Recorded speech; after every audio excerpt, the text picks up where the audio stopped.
Hey there, Taurus. Welcome to your weekly reading for Taurus Sun, Moon, Rising, and Venus signs for the week of April 10th through the 16th. Thank you guys so much for being here. I am a bit late, so sorry about that. Just had a busy week last week, and I'm trying to catch up on all the readings. So next week's reading will be following soon after, just to give you guys a better idea of you know, what next week's energy will be as well. Taurus, what's going on? It's like heartache, pain, disappointment. Oh, but we've got a lot to be looking forward to, a lot to be grateful for, a lot to be happy about. We've got love offers left and right. Offers of things that you love doing, offers to join people in activities that you enjoy doing. I'm hearing like wine tasting. I'm hearing travel. I'm hearing going on a cruise. I'm hearing horseback riding. I feel like some of you may like get away for a weekend or a few days if you've got like some vacation time coming up. I'm seeing like small little trips and getaways coming up for you, as well as like extended long-term plan. And it almost feels like a part of you booked all these things or, you know, agree to all these things because you needed a way to move past some of life's disappointments, right? Some harsh realities that unfortunately you had to deal with about a person, place, situation. You know, if this Seven of Swords and Three of Swords is a particular person, I do feel that this is something almost that you like half expected them to disappoint you. You weren't ready to admit or to accept that this was a looming disappointment, right?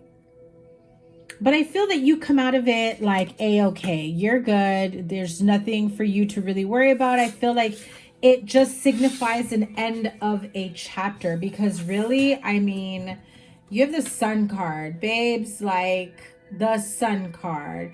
That's all you really need to know from here on out, is that there's a lot to look forward to in terms of people, places, things, situations, experiences, opportunities that bring about such joy and happiness and harmony. And I feel that there's a sense of new experiences, new friendships, new connections. For some of you, it may be new jobs. I do feel like for some of you, you meet new friends through current friends, and then it like becomes like an even bigger group of friends, right? And so it's being around like-minded people. It's being around and spending time with people who have similar interests as you, especially if this is about, you know, some ways of life, right? It could be, you know, your spiritual practices. It could be, you know, hobbies, what you're into. And maybe currently your circle of friends really isn't in tune or aligned with what you're into right now or what your interests are. And that's okay. It doesn't mean you have to stop being friends with them. It just may mean that you know, you've probably sacrificed a lot of missed opportunities to be able to experience other things that have, you know, piqued your interest or that you've grown fond of or been wanting to experience and just felt like you didn't have anyone to experience it with, you know? But that's changing.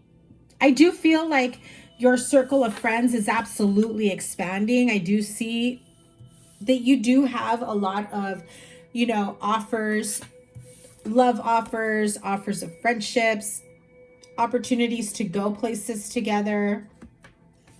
I do feel like, Taurus, you are well liked, and you know, your circle of friends, partnerships, people around you is most definitely expanding.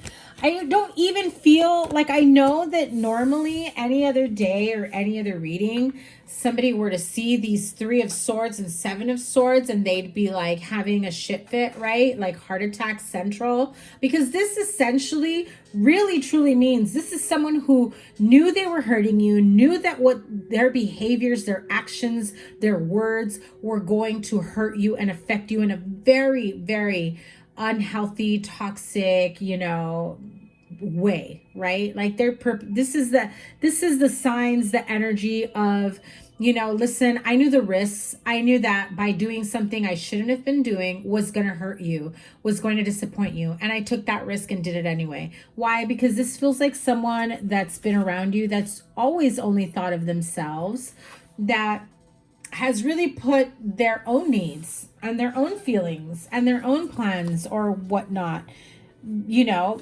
before yours, especially, you know, for those of you that have been in a long-term relationship with this person.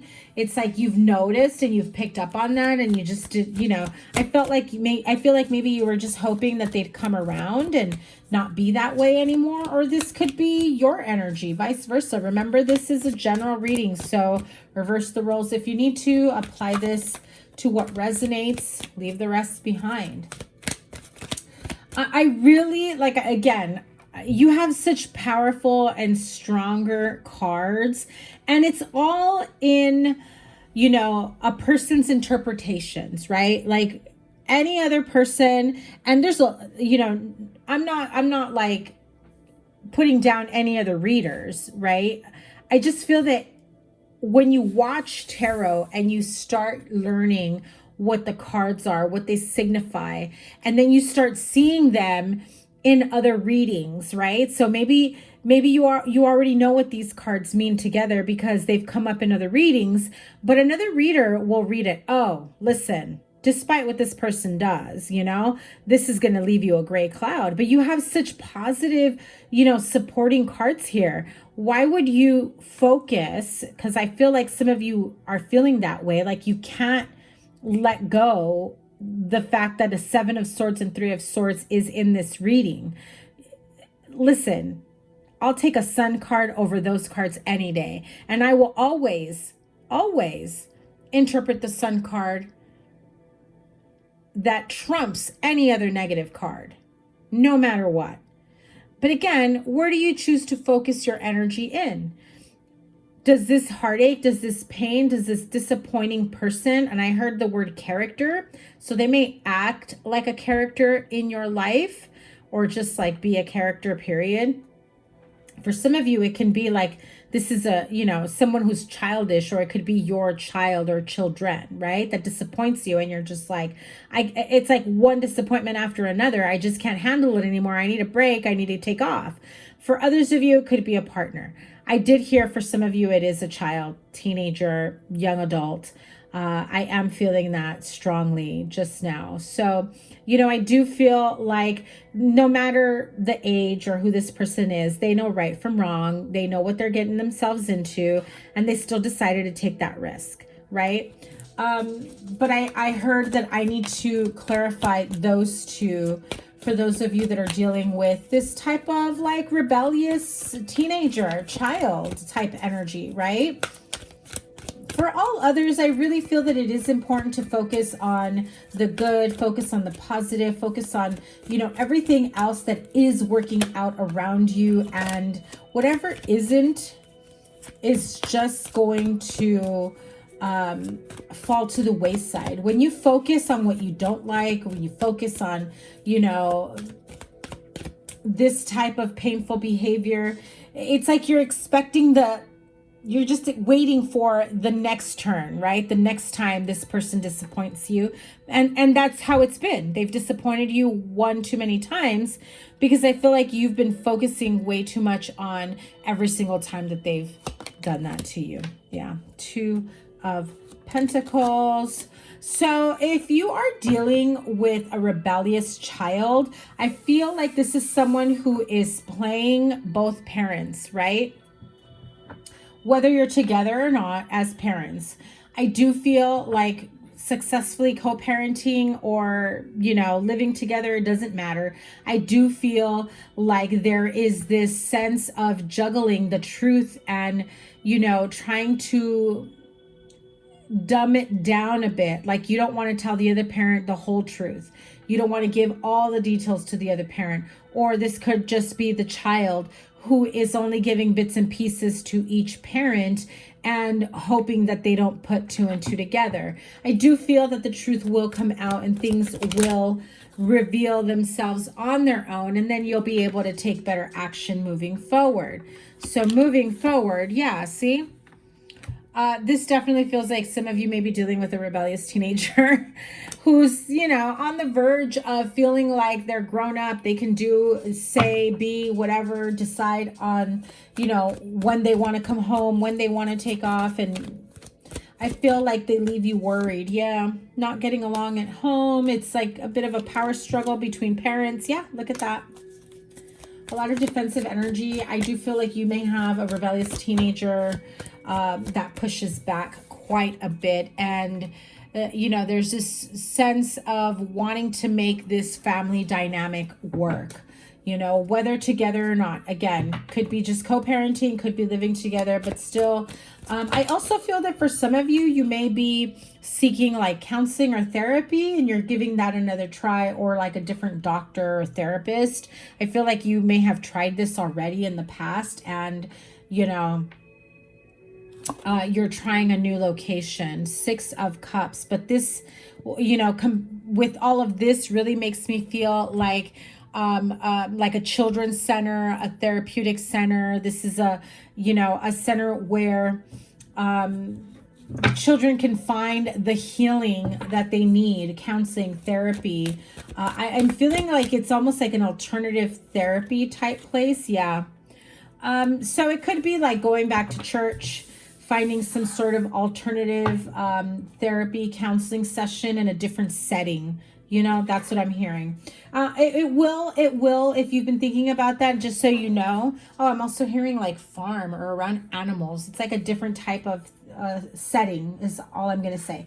But I do feel like it will be successful and it will work out in the end. You have the 3 of Cups at the bottom of the deck. So whatever alternatives or situations that you've been looking into, or alternatives in terms of alternative therapy, or offerings, I should say, like different locations and services, I do feel that in the long run it will be successful. Now, others of you that are just sick and tired of one too many time disappointment in a friendship or partnership, what's the deal here with the 7 of Swords and the 3 of Swords? I don't even think like I need to clarify that, just because I feel like you have, again, such great supporting cards here. And a card may not even come out. Yeah. I mean, come on. You have an expectation of like, come on, we're grown here. Let's do better, right? Like my kid being rebellious, they're a kid, they're a teenager, almost expected that, right? Hoping that they wouldn't, but kind of expected that. But when it's a grown adult, a partner, a friend, you know, friend loosely, wow, my nails look horrible. I cut them off. You know, when it's that type of energy, it's like, you know, they've disappointed me. I didn't expect that, or maybe I did because they've disappointed me too many times. And so I'm just going to keep it moving and stop, you know, focusing on the fact that this has happened one too many times, right? So you have 2 other cards that came out, the family room and the courthouse. So for some of you, this may feel like if you are going through divorce, separation, maybe like custody, I do feel like there will also be like a custody issue here, like a change in custodial parent, or I don't even want to say visitation, but more like, I don't even feel like there's going to be like this sense of visitation. It's going to be more like custody is split 50-50, where the child will split their time at both locations, or maybe like 70-30 or whatever, 80-20. I do feel like it's going to shift and change, where the dynamic within the house is going to be very different. It's going to feel a bit different, awkward, weird. You're not used to it, but it will be successful. In the future outcome is what I'm feeling. I just feel like successful co-parenting is what needs to happen here, and to be able to make the best decisions, to make the decision that's, you know, best for the child or children involved, right? So you have the card of To the Sea that flew out. You know, this really does speak of, you know, going with the flow, stop fighting the current. So if you've been really just trying to put your foot down and, you know, trying to create these boundaries and rules for children, I mean, you're not crazy for doing that. I just have to say that, right? I've got a teen myself, so Avi, you have, you know, that's something that you have to have. And times are tough and crazy out there, and so is a lot of people. I'm just saying. But you know, it's like you got to pick your battles here. What are you willing to compromise, and what are you willing to let go, and what are you willing to freely, openly discuss and compromise with your child or children or partner, right? Or even, you know, the baby's or the child's other parent, right? And this is a way to kind of smooth things out, but also for things to work out in a more positive way. I mean, if you give this person an inch, they'll take a mile, right? So what would be the worst that would happen? And then what happens after that? Right? Like if you answer what's the worst that can happen if you give this person a little bit more freedom, or whatever it is that they want, to maybe live with the other parent or not have, you know, a curfew or whatever, right? I just feel like if you compromised and you agreed on something, instead of like right off the bat being like, no, you're crazy, you're not allowed, and then that's what gets them going even more in terms of being rebellious. And yeah, I'm not one to give parenting advice. That was just an example that came through. Let me have one more before I close this reading out. And yeah, it's time to clean it up. Clean up the house, clean up the rules, clean up the expectations. Also, it's time for them, and this is how I heard it, it's time for them to clean up their mouth, right? The way they speak, the disrespect, the talking back. I feel like they've gotten away with it for so long, and that no matter what you try to do to correct it, I do feel like they're not listening. I feel like some of you are at your wit's end for sure, you know? And so eventually they're going to realize that that's just not allowed anywhere you go, right? What happens when you get a job? Can you talk to your boss and coworkers and customers that way? No. So why is it okay to talk to your parents that way, you know? At least that's what I tell my kid. So yeah, that's, you know, it's time for all of this, you know, to get cleaned up, get sorted out, you know, really get clear about what's important here and what, you know, what the emphasis is here. Because if you have rules and regulations and, you know, whatnot, expectations of children, partnerships, or, you know, co-parenting situations, you know, those expectations are there for a reason. Most of the time, and I can't speak for everyone, but most of the time those expectations or those rules or boundaries or whatever are there to keep the, you know, the minor, the child safe, right? To keep them out of trouble, to hope and pray that they don't fall in with the wrong crowd or do something that they shouldn't be doing, right? And so there's always that fear as a parent, you know, that like, what happens if I let them stay out all night? And then what if they end up getting into trouble? Well, you know, do they understand why you're not okay with them staying out? Or, you know, it's about having open lines of communication and finding a way to compromise and, you know, hoping that they also have an empathetic ear when you're trying to explain your role as a parent and the reason why you do have certain rules. Okay, so that is what came up for you guys. Yeah, so again, I just have to say, like, I checked the deck and the Five of Pentacles came out. So again, this feels very much like you could have a situation, custodial situation, rebellious teenager, or this is just a friend or partner that has just disappointed you one too many times. And I do feel like you're over it. You're done. So those of you with a friend or partnership situation, so I need to finish that. Yeah, the Devil. Ooh, holy cow. well, I should have just left that, right? Okay, I'm sure you're like, why'd you have to go clarify that? So those of you in a relationship or partnership, or if this is a friendship that you're dealing with that's just disappointed at you one too many times, I do feel like this last time was the last straw and you're just out. I'm jumping ship. I'm cutting the cords. I'm cutting ties with you. I do feel like there's a sense of codependency. I think I said that in the beginning, but I do feel like there's a sense of codependency because this isn't the first time you've had these type of disappointment, disagreements, arguments, and you know, it's like a constant, you know, makeup breakup type energy. Yeah, definitely time to clean that shit up. Okay, just saying. Anyway, Taurus, thank you guys so much for being here. Make sure you give it a thumbs up, like, share, comment, and subscribe. And as always, your playlist is up here and any other readings here. Thank you guys once again. Make sure you hit that notification bell so you know when I go live. I've got some time off coming up from work, so I will be going live quite often in the next week or so. Okay, so make sure your notifications are turned on. Take care. Bye.